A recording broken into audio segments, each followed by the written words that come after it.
Hi friends, good evening. आज हम आप सभी को basic concept of English language के बारे में पढ़ाएंगे। जो सेंटेंस हम बोलते हैं या लिखते हैं, उस सेंटेंस की शुरुआत किस तरीके से हुई, कहाँ से हुई, उसकी सबसे छोटी इकाई कौन सी है, इसी के बारे में हम लोग सीखेंगे। तो सेंटेंस जो हम लोग बोलते हैं या लिखते हैं, उसकी जो सबसे छोटी इकाई होती है वो होता है लेटर्स। लेटर्स के बाद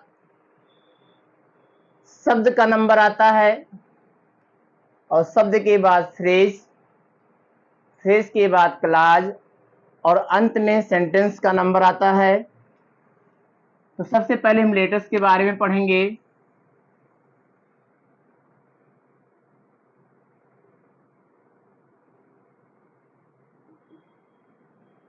सबसे पहले हम लेटर के बारे में पढ़ेंगे।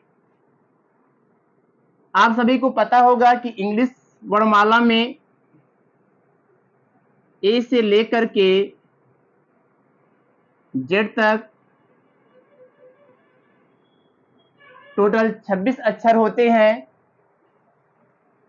और ये जो 26 अक्षर होता है इंग्लिश में, इसको दो भाग में बांटा गया है। एक का नाम है वावेल, जिसको हिंदी में हम लोग कहते हैं स्वर, और दूसरे का नाम है कॉन्सोनेंट।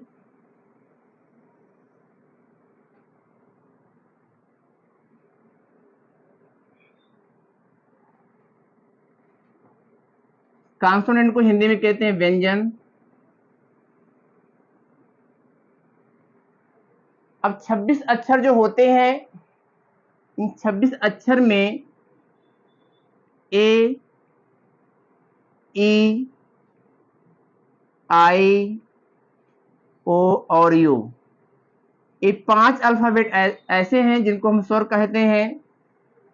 इनकी संख्या 5 है। इसके बाद इन 26 अक्षरों में से इन 5 को निकालने के बाद जो संख्या में प्राप्त होगी वो होगा 21। तो हम कह सकते हैं कि जो कॉन्सोनेंट की संख्या है वो 21 है इन 5 को निकालने के बाद। इसके बाद हम लोग पढ़ेंगे वर्ड के बारे में।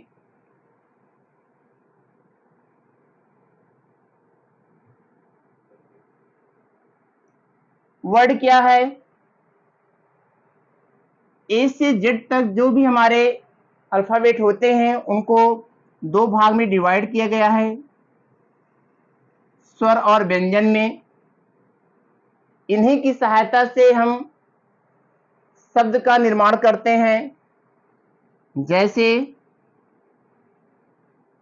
यम, A M, G O mango, W A T E R water, E L E P H A N T elephant, Y O U you this. इसी तरीके से बहुत से शब्द हैं। अब आप देख रहे हैं कि ये शब्द आपका मैंगो है, ये वाटर है, ये एलिफेंट है, ये यू है और ये दिस है। ये सभी शब्द हैं स्वर और व्यंजन की सहायता से ही शब्द बनाए गए। जैसे मैंगो में आप देख रहे हैं कि यहाँ पर ए है, यहाँ पे ओ है, ये दोनों ही हमारे स्वर हैं। वाटर में यहाँ पर एक स्वर है ए, दूसरा ई है। एलिफेंट में ई है, ये भी हमारा स्वर है और यहाँ पर ए है। जहां जहां हम अंडरलाइन कर रहे हैं जिस अल्फाबेट के नीचे, वो हमारे स्वर हैं। जैसे इसमें है ओ और यू, ये दोनों ही हमारे स्वर हैं। और इसमें है आई। तो आप ये देख रहे होंगे कि जो शब्द बनाए गए हैं इन्हीं की सहायता से बनाया गया है। कहने का मतलब कि स्वर और व्यंजन दोनों का यूज किया गया है, दोनों की आवश्यकता होती है शब्द का निर्माण करने के लिए, शब्द की रचना करने के लिए। अब तीसरे नंबर पे आता है फ्रेज का।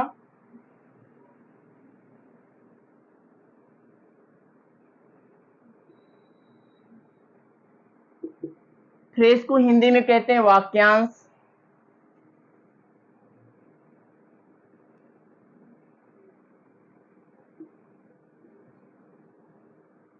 फ्रेज को हिंदी में कहा जाता है वाक्यांश। तो पहले इसके डिफिनेशन के बारे में हम जानेंगे।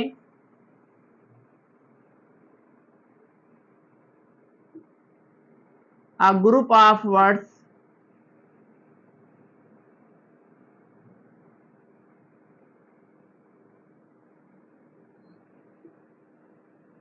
that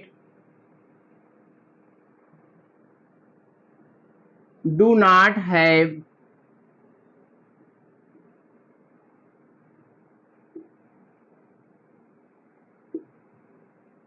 subject and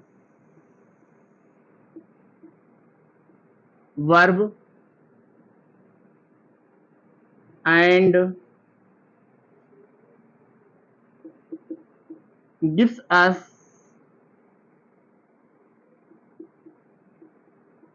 incomplete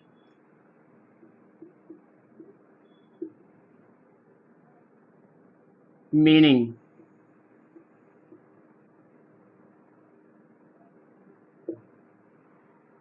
phrase का जो डिफिनेशन होता है, a group of words that do not have subject and verb and gives us incomplete meaning, incomplete sense is called phrase.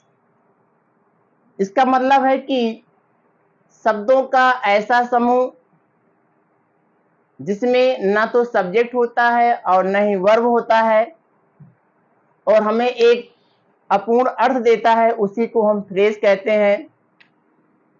जैसे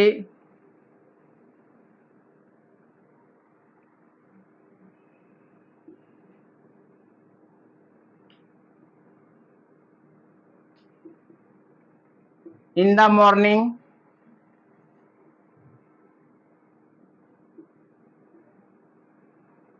eight the door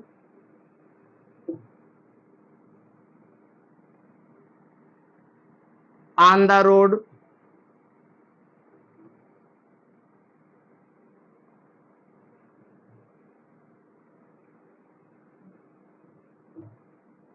at night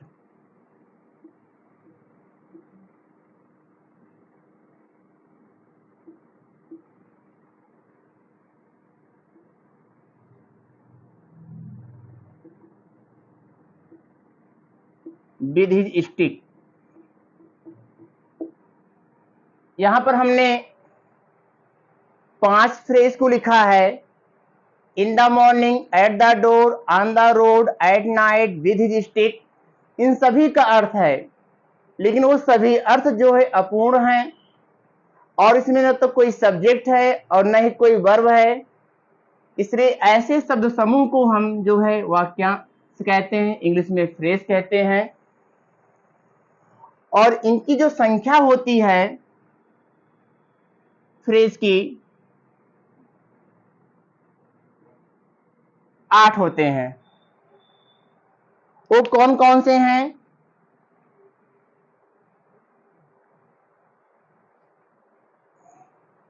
8 तरीके के phrase होते हैं।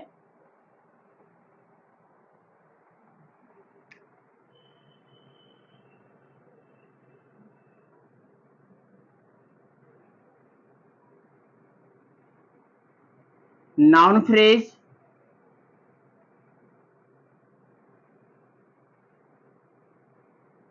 Adverb phrase,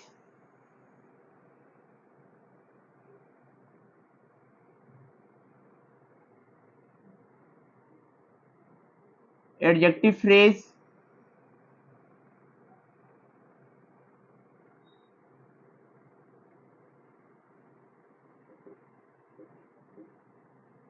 prepositional phrase,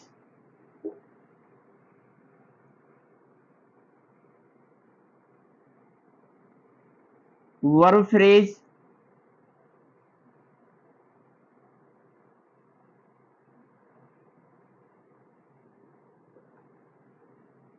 infinitive phrase,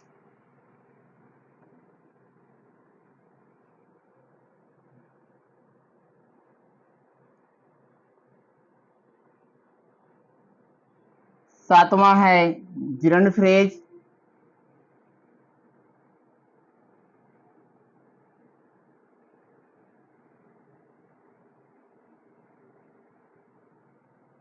और आठवां है participle phrase.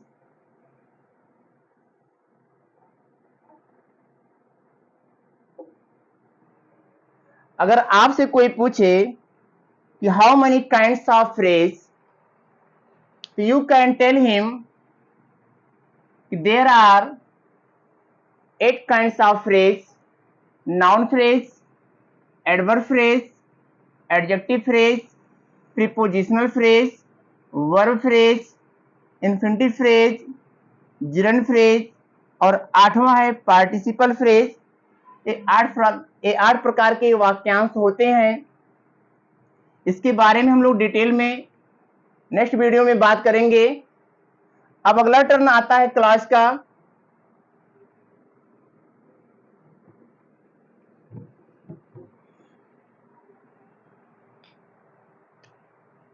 चौथे number पर क्लास का टर्न आता है। क्लास को हिंदी में कहते हैं उपवाक्य।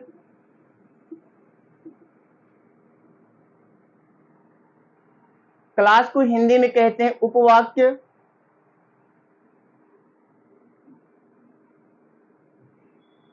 इसका डिफिनेशन होगा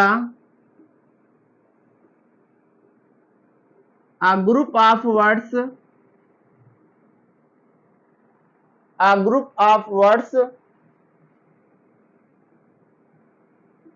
that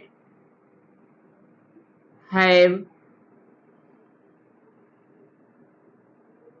subject and verb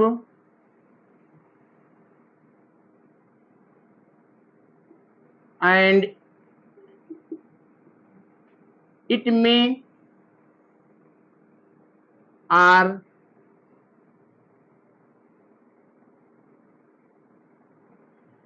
may not give us complete sense।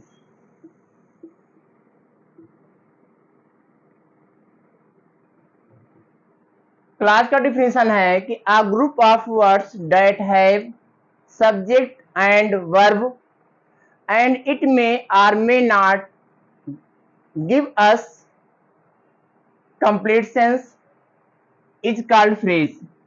इसका मतलब है कि शब्दों का एक ऐसा समूह जिसमें कर्ता भी होता है और क्रिया भी होती है, और वह समूह जो है हमें अर्थ जो है दे भी सकता है और नहीं भी दे सकता है। ऐसे शब्द समूह को हम लोग उपवाक्य कहते हैं। और ये 3 तरीके के होते हैं। क्लास को की जो कैटेगरी है वो 3 तरीके की है।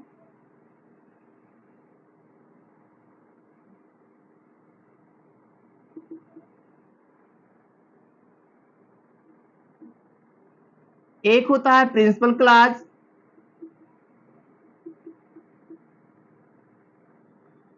क्लास, या हम इसको कह सकते हैं मेन क्लास, या फिर हम इसको कह सकते हैं इंडिपेंडेंट क्लास।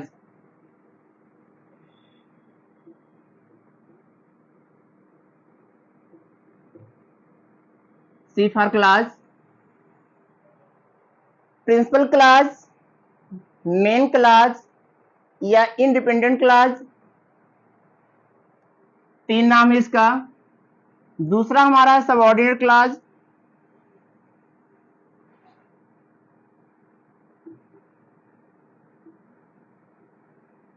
दूसरा जो हमारा है सबऑर्डिनेट क्लास है, या इसको हम कह सकते हैं डिपेंडेंट क्लास।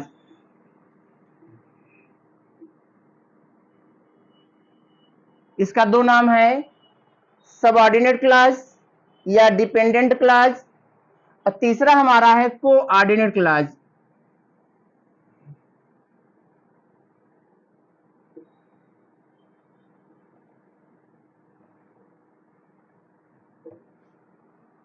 कोऑर्डिनेट क्लॉज ये तीसरा क्लॉज हमारा।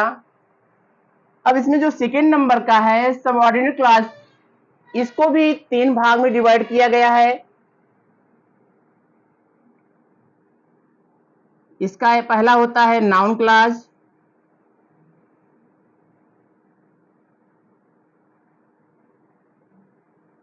दूसरा होता है एडवर्ब क्लॉज,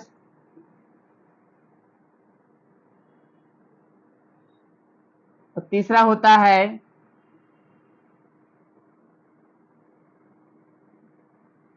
एडजेक्टिव क्लॉज।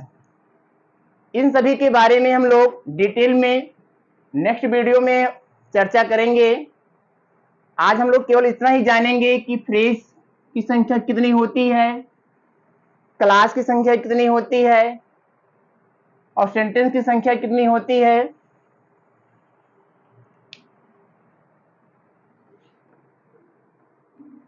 पांचवें नंबर पर हमारा आता है सेंटेंस।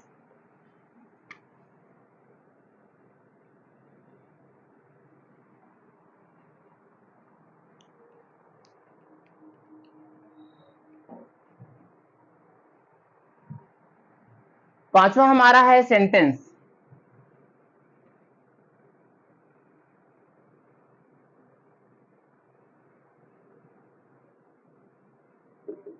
सेंटेंस को हिंदी में कहते हैं वाक्य। पांचवें नंबर पर हमारा आता है सेंटेंस, और सेंटेंस को हम लोग हिंदी में कहते हैं वाक्य। तो पहले इसकी डिफिनेशन के बारे में हम लोग बात करेंगे। A group of words that gives us a complete sense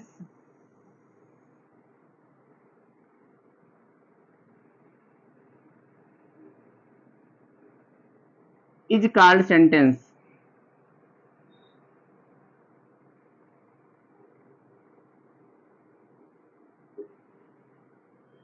sentence का डिफिनेशन है कि a group of words that gives us a complete sense is called sentence। It means शब्दों का एक ऐसा समूह जो हमें पूर्ण अर्थ देता हो, उसी को हम लोग वाक्य कहते हैं। जैसे she came here,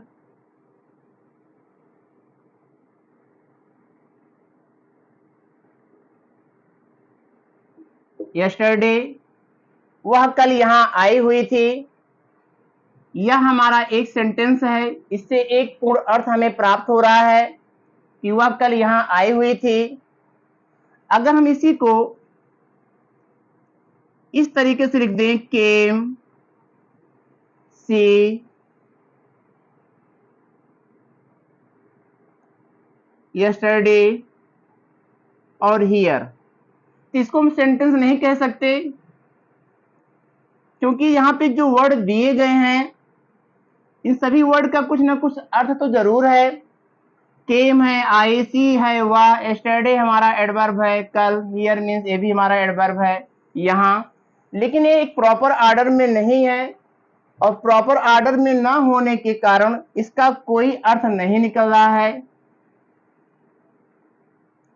ये ग्रुप ऑफ वर्ड्स जो यहाँ पर हमने लिखा है, इसका कोई भी अर्थ नहीं निकल रहा है, लेकिन शब्द वही है जो यहाँ पे शब्द हमने लिखा है, यही शब्द हमने ऊपर लिखा है, क्रम में लिखा है, प्रॉपर ऑर्डर में लिखा है, और इससे हमें एक पूर्ण अर्थ प्राप्त हो रहा है। इसलिए हम इसको कह सकते हैं कि हमारा सेंटेंस है। और सेंटेंस भी पांच तरीके के होते हैं।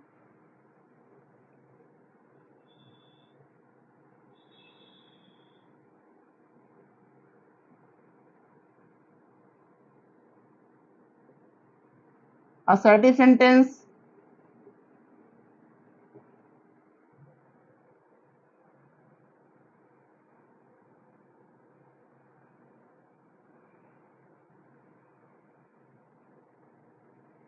इंट्रोगेटिव सेंटेंस,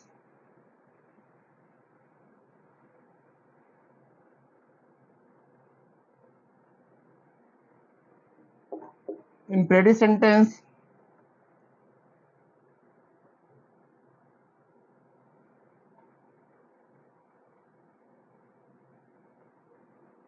एक्सक्लेमेटरी सेंटेंस, और पांचवा हमारा है